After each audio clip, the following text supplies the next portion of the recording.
Hey, what's up, Facebook friends and family and YouTube viewers? I'm Melissa Eloise Osborne, coming from Marathon, New York. Happy Tuesday, Truthful Tuesday. Hope all is well. If you're a new viewer, say hi. Let me know where you're tuning in. If you're watching live, please put live. If you're watching replay, please put replay. And my daily ritual is to do my readings. Why? What is this going to accomplish? Well, for one, it's good content, and I get to go back and review how much I've grown over the past few years. And I've been creating this since 2018. Not doing StreamYard, but, doing lives. And my buddy Ben Powell got me into The Law of Success to read.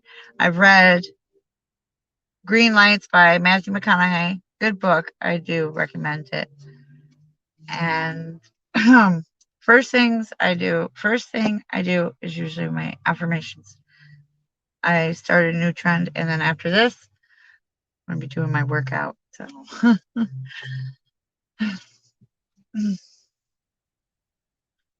and I do not see any comments. So just to let you know, I don't see any comments.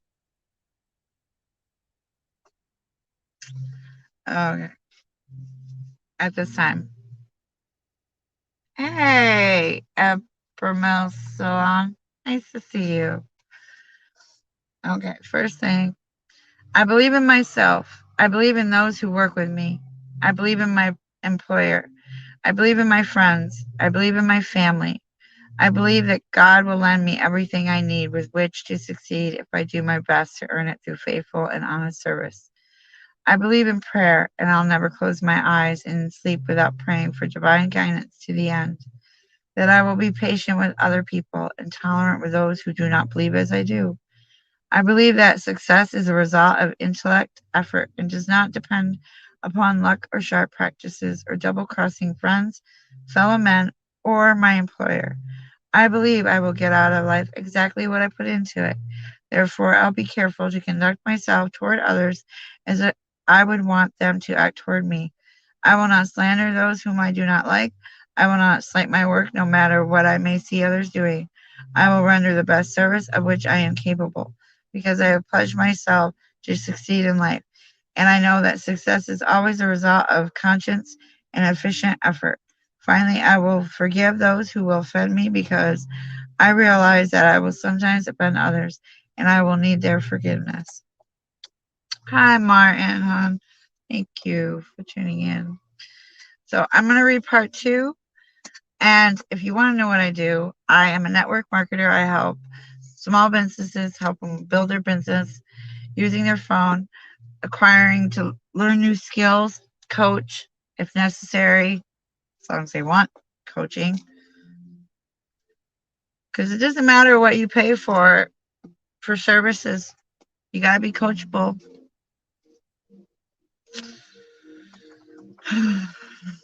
Okay. We are still in the neighborhood of the most important part of this lesson. Therefore, think and assimilate as you pass over these pages. The law of increasing returns is no invention of mine, nor do I lay claim to the discovery of the principle of rendering more service and better service than paid for as means of applying this law.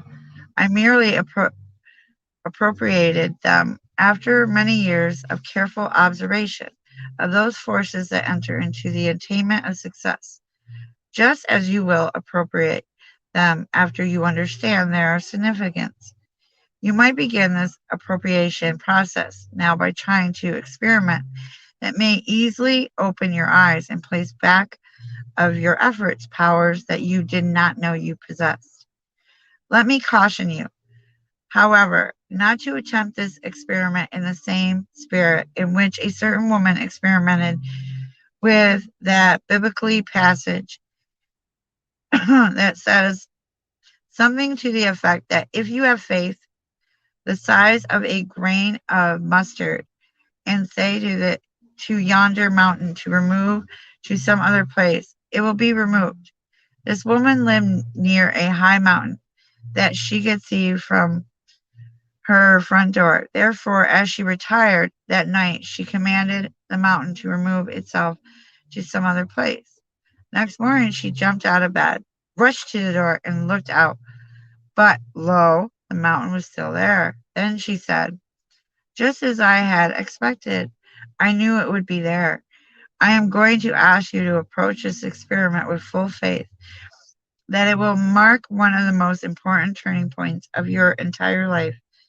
I am going to ask you to make the object of this experiment the removal of a mountain that is standing where your temple of success should stand, but where it never can stand until you have removed the mountain. You may never have noticed the mountain to which I refer, but it's standing there in your way, just the same, unless you have already discovered and removed it. And what is the mountain, you ask? It is the feeling that you have been cheated unless you receive material pay for all the services you render. That feeling may be unconsciously expressing itself and destroying the very foundation of your temple of success in scores of ways that you have not observed. In a very lowly bred type of humanity, this feeling unusually seeks outward expression in terms something like this. I'm not paid to do this, and I'll be blankly blank if I'll do it. You know the type of which reference is made. You have met with it many times, but you have never found a single person of this type who was successful, and you never will. Success must be attracted through understanding and application of laws that are as immutable as the law of gravitation. It cannot be driven into the corner and captured, as one would capture a wild steer. For this reason, you are requested to enter into the following experiment, with the object of familiarizing yourself with one of the most important of these laws, namely the law of increasing returns. The experiment. During the next 6 months, make it your business to render useful service to at least one person every day, for which you neither expect nor accept monetary pay. Go at this experiment with faith that it will uncover for your use one of the most powerful laws that entered into the achievement of enduring success, and you will not be disappointed. The rendering of this service may take on any one or more of a score of forms.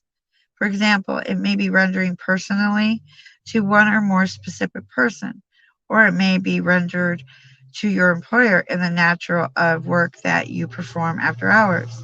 Again, it may be rendered to an entire stranger whom you never expected to see again.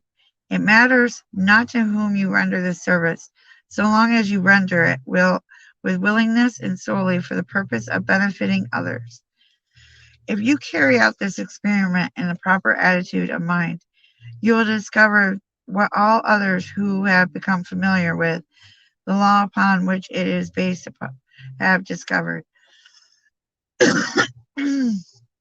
That you can no more render service without receiving compensation than you can withhold the rendering of it without suffering the loss of reward, because it cause and effect means and ends.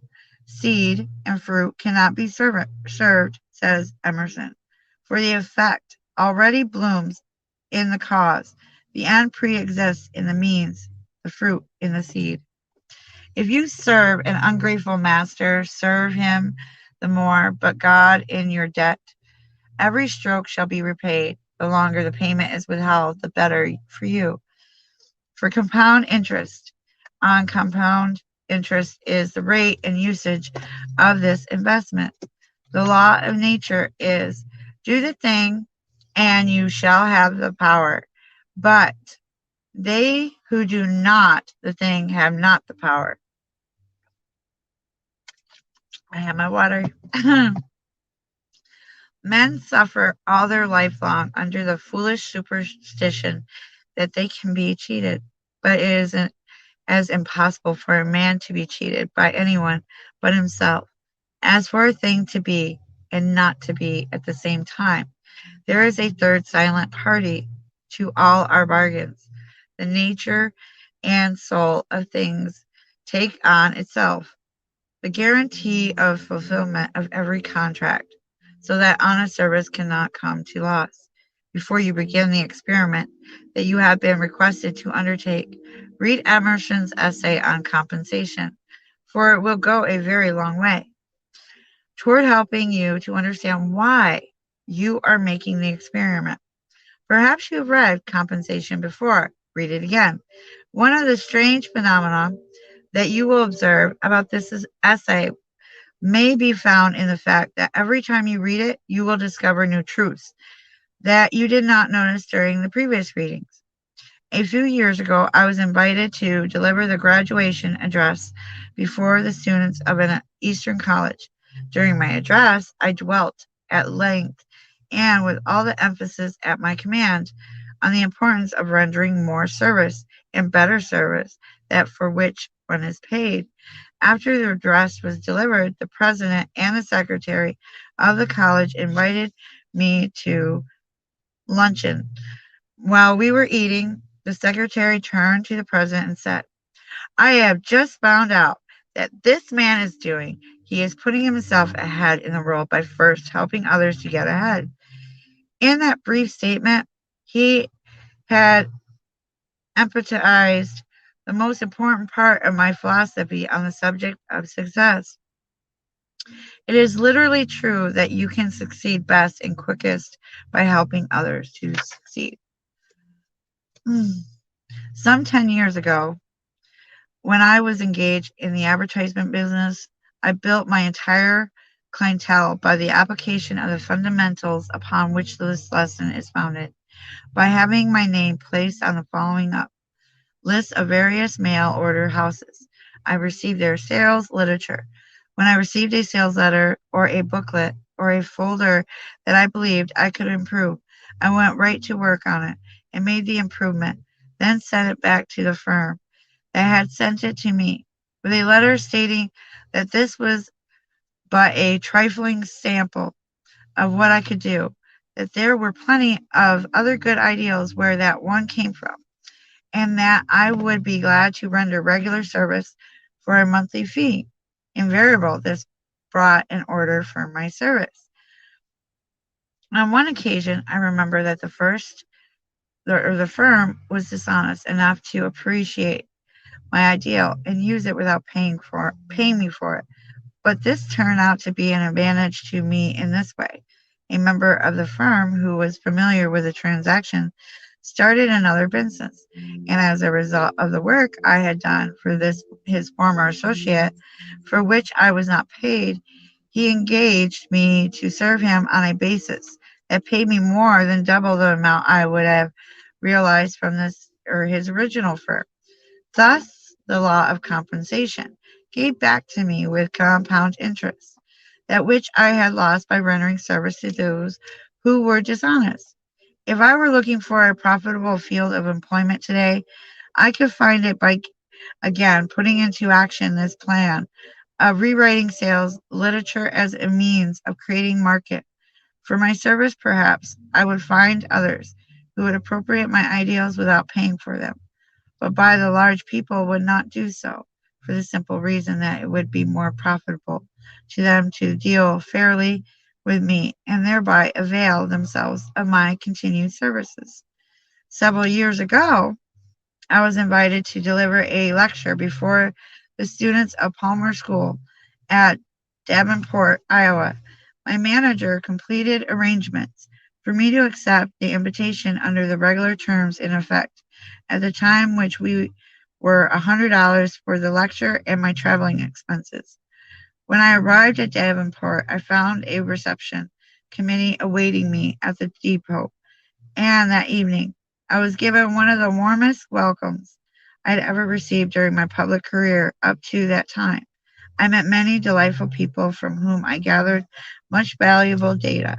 that was of benefit to me. Therefore, when I was asked to make out my expense account so the school could give me a check, I told them I have had received my pay many times over through what I have learned while I was there. I refused my fee and returned to my office in Chicago, feeling well repaid for the trip. The following morning, Dr. Palmer went before the 2,000 students of his school and announced what I had said about feeling repaid by what I had learned, and added, in the 20 years that I have been conducting that school, I had had scores of speakers address the student body, but this is the first time I ever knew a man to refuse his fee because he felt that he had been repaid for his services in other ways. This man is the editor of a national magazine, and I advise every one of you to subscribe to that magazine because such a man as this must have much that each of you will need when you go into the field and offer your services. By the middle of the week, I received more than 6,000 for subscription to the magazine of which I was editor. And during the following 2 years, these same 2,000 students and their friends sent in more than 50,000 for subscriptions. Tell me if you can, how or where I could have invested $100 as profitable as this by refusing to accept my $100 fee and thereby setting the law of increasing returns to work in my behalf. We go through two important periods in this life. One is the period during which we are gathering, classifying, and organizing knowledge, and the other is that period during which we are struggling for recognition. We must first learn something which requires more effort than most of us are willing to put into the job. However, after we have learned much that we can be of useful service to others, we are still confronted with the problem of convincing them that we can serve them. One of the most important reasons that we should always be not only ready but willing to render service is that every time we do so, we gain thereby another opportunity to prove someone that we have ability. We go just one more step toward getting the necessary recognition that we must all have. Instead of saying to the world, show me the color of your money, and I will show you what I can do, reverse the rule and say, let me show you the color of my service, so that I may take a look at the color of your money if you like my service. That sounds better. I like that. I like that. I have to highlight that part. In 1917, a certain woman who was nearing the 50-year milepost of life was working as a stenograph at $15 a week. Judging by the salary, she must have been none too content in that work. Last year, this same woman cleared a little over 100,000 on the lecture platform. What bridge that might chasm between these two earning capacity, you ask, and I answer. The habit of performing more service and better service than that for which she was paid, thereby taking advantage of the law of increasing returns. This woman is well known throughout the country because she became a prominent lecturer on the subject of applied psychology. Let me show you how she harnessed the law of increasing returns. First, she went into a city and delivered a series of 15 free lectures. All who wanted to could attain without money and without price. During the delivery of these 15 lectures, she had the opportunity to sell herself to her audience, and at the end of the series, she would announce the formation of a class for which she charged $25 per person. That's all there was to her plan. Where she was commanding a small fortune for a year's work, there were scores of much more profit, proficient lecturers who were barely getting enough from their work to pay their expenses, simply because they had not yet familiarized themselves with the fundamentals upon which this lesson is based, as she had done. Now I would like to have you stop right here, and answer this question. If a 50-year-old woman who has no extraordinary qualifications can harness the law of increasing returns and make it raise her from a position as a stenographer a $15 a week to that of lecturing at over 100,000 a year, why can not you apply the same law so that it will give you advantages that you do not now possess? Never mind what it is to come in the remainder of this lesson until you have answered this question, and answer it as it should be answered. You are struggling either meekly or earnestly to make a place for yourself in the world. Perhaps you are exerting enough effort to bring you success of the highest order. If that effort were coupled with and supported by the law of increasing returns. For this reason, you owe it to yourself to find out just how you can apply this law of best advantage. Now go back to the question again. For I am determined that you shall not pass it by lightly without giving yourself the benefit of at least trying to answer it. I want to go back. I'll answer that, but not my life. How to go back to it. In other words, there is no mistaking the fact that you are being brought face to face with a question that vitally affects your future. And if you evade it, the fault will be with you.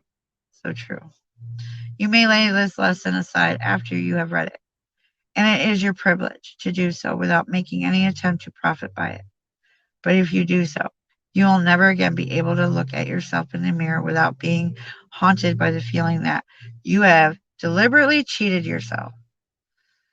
Perhaps this is telling the truth in an undiplomatic way, but when you purchased this course on the law of success, you did so because you wanted facts, and you're getting them without the embellishment of apology. After you finish this lesson, if you will go back and review lesson 3 and 5 on initiative and leadership and action, you will better understand those lessons.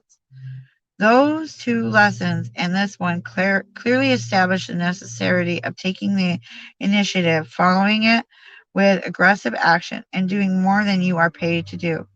It will burn the fundamentals of these three lessons into your consciousness. You will be a changed person.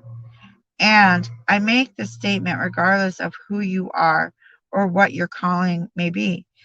If this planned language has made you angry, I am glad because it indicates that you can be moved. Now, if you would profit by the counsel of one who has made many more mistakes than you ever made, and for the reason learned a few of the fundamental truths of life, harness this anger and focus it on yourself until it drives you forth to render the service of which you are capable.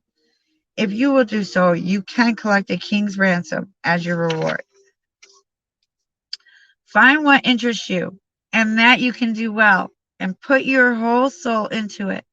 Every bit of energy and ambition and natural ability you have. John D. Rockefeller. Now, let us turn our attention to still another important feature of this habit of performing more service and better service than that for which we are paid, namely the fact that we can develop this habit without asking for permission to do so. Such service may be rendered through your own initiative, without the consent of any person. You do not have to consult those who you render the service, for it is privilege over which you have entered control. There are many things you could do that would tend to promote your interests, but most of them require the cooperation or the consent of others.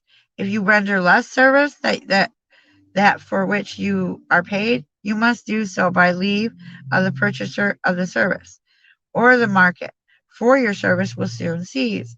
I want you to get full significance of the right of prerogative which you have to render more service and better service than that for which you are paid. For this plays squarely upon your shoulders the responsibility of rendering such service, and if you fail to do so, you haven't a plausible excuse to offer or an alibi to fall back on if you fail in the achievement of your definite purpose in life. One of the most essential yet the hardest truths that I have had to learn is that every person should be his own hardest taskmaster. We are all fine builders of alibis and creators of excuses in support of our shortcomings. We are not seeking facts and truth as they are, but as we wish them to be. We prefer honeyed words of flattery to those of cold, unbiased truth, wherein lies the weakest spot of the human animal. Furthermore, we are up in arms against those who dare to uncover the truth for our benefit. One of the most severe shocks I received in the early part of my public career was the knowledge that men are still being crucified for the high crime of telling the truth. I recall an experience I had some 10 years ago with a man who had written a book advertising his business school. He submitted this book to me and paid me to review it and give him my candid opinion of it. I reviewed the book with painstaking care, then did my duty by showing him wherein I believed the book was weak. Here I learned a great lesson, for that man became so angry that he has never forgiven me for allowing him to look at his book through my eyes. When he asked me to tell him frankly what criticism I had to offer of the book, what he really meant was that I should tell him what I saw in the book, that I could compliment. That's human nature for you. We court flattery more than we do the truth. I know, because I am human. All of which is preparation for the hardest cut of all, that I am duty bound to inflict upon you, namely to suggest that you have not done as well as you might have done, for the reason that you have not applied a sufficient amount of truth. Set out in lesson 7, self control, to charge yourself with your own mistake and shortcomings. To do so, take self control, and plenty of it. If you paid some person who had the ability and the courage to do it in $100 to strip you of your vanity and conceit and love for flattery so that you might see the weakest part of your makeup, the price would be reasonable enough. We go through life stumbling and falling and struggling to our knees and struggling and falling some more, making asses of ourselves and going down, finally in defeat, largely because we either neglect or flatly refuse to learn the truth about ourselves. Since I have come to discover some of my weaknesses through my work of helping others discover theirs, I blush with shame when I take retrospective view of life and think how ridiculous I must have seemed in the eyes of those who could see me as I wouldn't see myself. We parade before the enlarged shadows of our own vanity and imagine that those shadows are our real selves, while the view knowing souls with whom we meet stand and look at us with pity or with scorn. Hold a minute. I am not through with you yet. You have paid me to delve into the unfathomable depths of your real self and give you an introspective inventory of what it is there. And I'm going to do the job right as nearly as I can. Not only have you been fooling yourself as to the real cause of your failures of the past, but you have tried to hang these causes on the door of someone else. When things did not go to suit you, instead of accepting full responsibility for the cause, you have said, "Oh, hang this job. I don't like the way they are treating me, so I'm going to quit." Don't deny it. Now let me whisper a little secret in your ear, a secret that I have had to gather from grief and heartaches and unnecessary punishment of the hardest sort. Instead of quitting the job because there were obstacles to master and difficulties to be overcome, you should have faced the facts, and then you would have known that life itself is just one long series of mastery of difficulties and obstacles. The measure of a man may be taken very accurately by the extent to which he adapts himself to his environment and makes it his business to accept responsibility for every adversity with which he meets, whether the adversity grows out of a cause within his control or not. Now, if you feel that I have pained you rather severely, have pity on me, oh fellow warfare, Earl. Ugh. For you surely must know that I have had to punish myself more sorely than I have punished you before. I learned the truth that I am here passing on to you for your use and guidance. I have a few enemies. Thank God for them, for they have been vulgar and merciless enough to say some things about me that forced me to rid myself of some of my most serious shortcomings, mainly those which I did not know I possessed. I have profited by the criticism of these enemies without having to pay them for their services in dollars, although I have paid in other ways. However, it was not until some 10 years ago that I caught sight of some of my most glaring faults, which were brought to my attention as I studied Emerson's essay on compensation, particularly the following part of it. Our strengths grow out of our weaknesses, not until we are pricked and stung and sorely shot at, awakens the ignition which arms itself with secret forces. A great man is always willing to be little. While he sits on the cushion of advantage, he goes to sleep when he is pushed, tormented, defeated. He has a chance to learn something. He has been put on his wits, on his manhood. He has gained facts, learned his ignorance, is cured of his insanity of conceit, has not or has got moderation and real skill. The wise man always throws himself on the side of his assailants. It is more his interest than it is theirs to find his weak point. Blame is safer than praise. I hate to be defeated in a newspaper. As long as all is said against me, I feel a certain assurance of success. But as soon as honeywood words of praise are spoken to me, I feel as one that lies unprotected before his enemies. Study this, the philosophy of the immortal Emerson.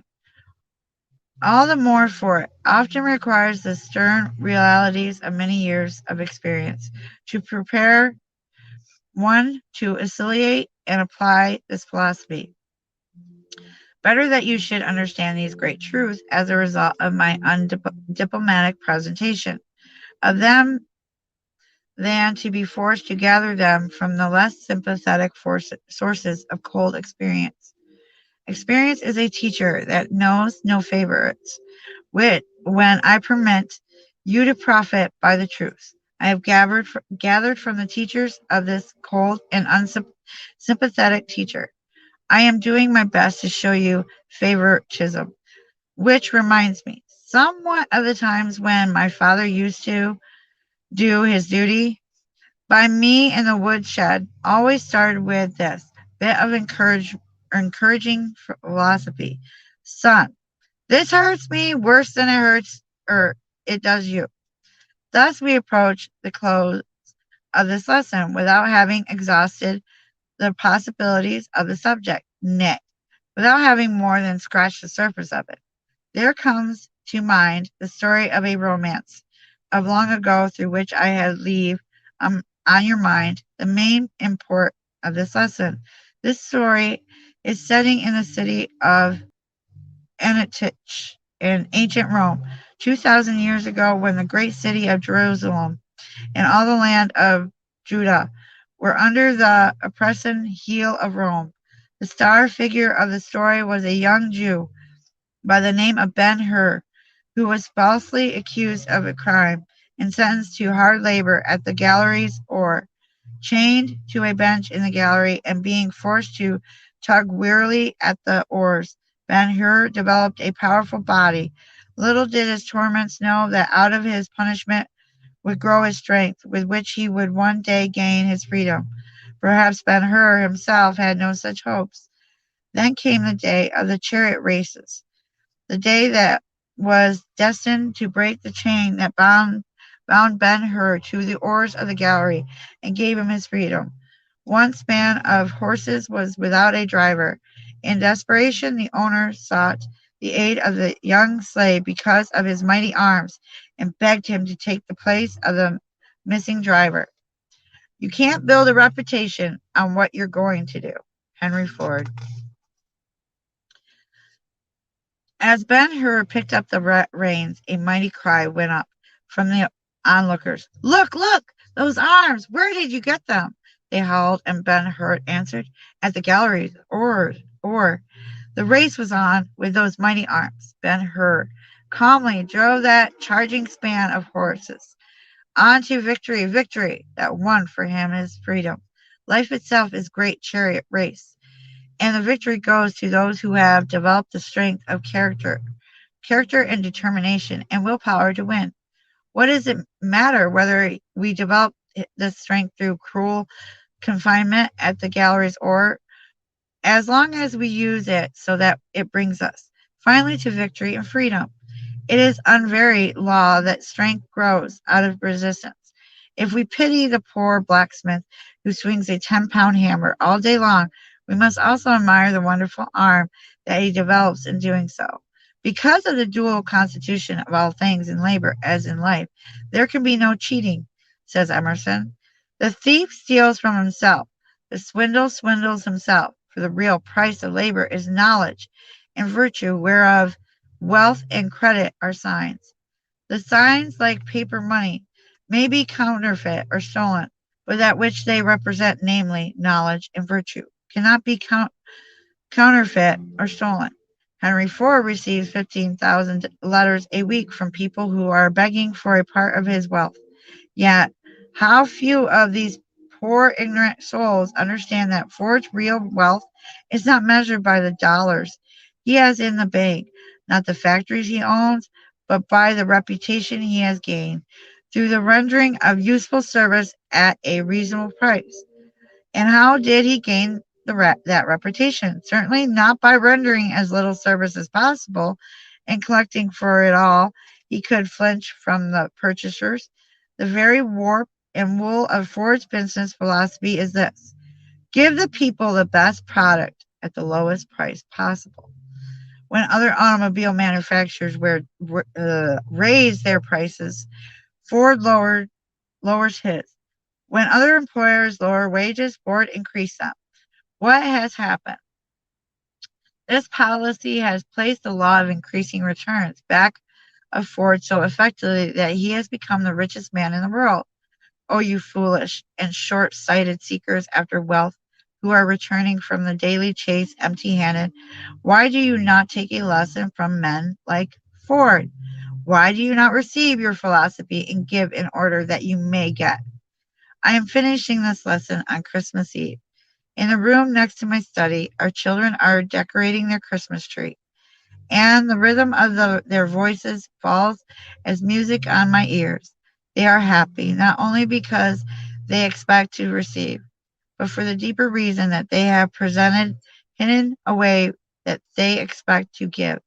From the window of my study, I can see the neighbors' children, as they too are gleefully engaging in preparing for this wonderful event.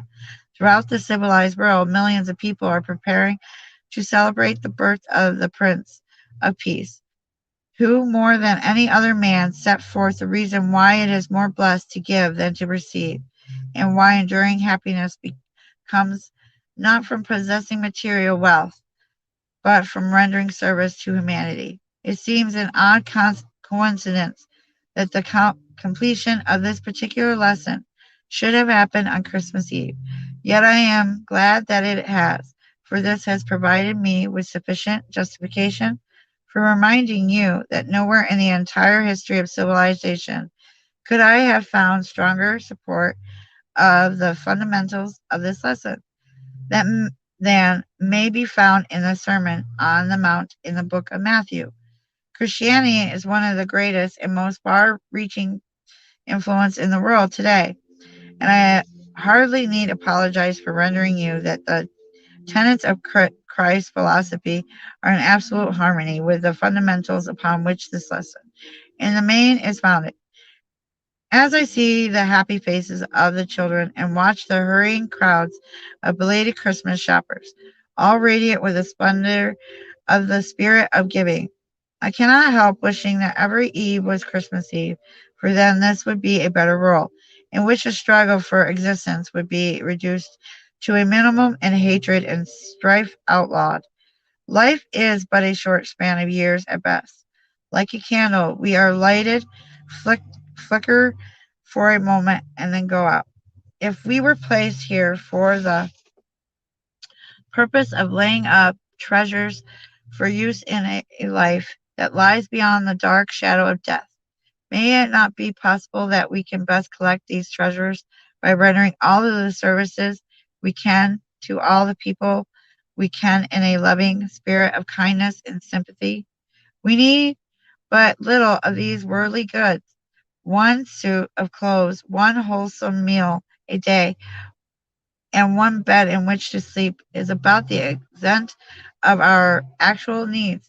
Most of our grief in this world comes from our trying to gather in more of these necessities than we can use, thereby depriving other wayfarers of theirs.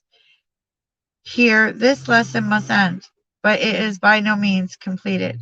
Where I lay down the chain of thought, it is now your duty to take it up and develop it in your own way and to your own benefit. By the very nature of subject of this lesson, it can never be finished, for it leads into the heart of all human activities. Its purpose is to cause you to take the fundamentals of which is based and use them as a stimulus that will cause your mind to unfold, thereby releasing the latent forces that are yours. This lesson was not written for the purpose of teaching you, but it was intended as a means of causing you to teach yourself one of the great truths of life. It was intended as a source of education in the true sense of educating, drawing out, developing from within those forces of mind that are available for your use. When you deliver the best service of which you are capable, striving each time to exceed all your previous efforts, you are making use of the highest form of education. Therefore, when you render more service and better service than that for which you, more than anything else, are paid, you are profiting by the effort. It's only through the delivery of such service that mastery in your chosen field of endurer can be attained. For this season, you should make it a part of your definite purpose to endure to surpass all previous records in all that you do. Let this become a part of your daily habits and follow it with the same regularity with which you eat your meals. Make it your business to render more service and better service than that for which you are paid. And lo, before you realize what has happened, you will find that the world is willingly paying you for more than you do. Your position is nothing more than your opportunity to show what sort of ability you have. You will get out of it exactly what you put into it. No more, no less. A big position is but the sum total of numerous little positions well filled. And then it goes through the compound interest. But I thank you all for tuning in. I appreciate every single one of you that listens to me read. And hey, Angeline, hi, Wilclum. You all have an amazing day. I love you all. I appreciate you. Thank you. You helped me become a better me and better serve my community as well. If you need my help or assistance, please reach out. Inbox me or give me a hashtag of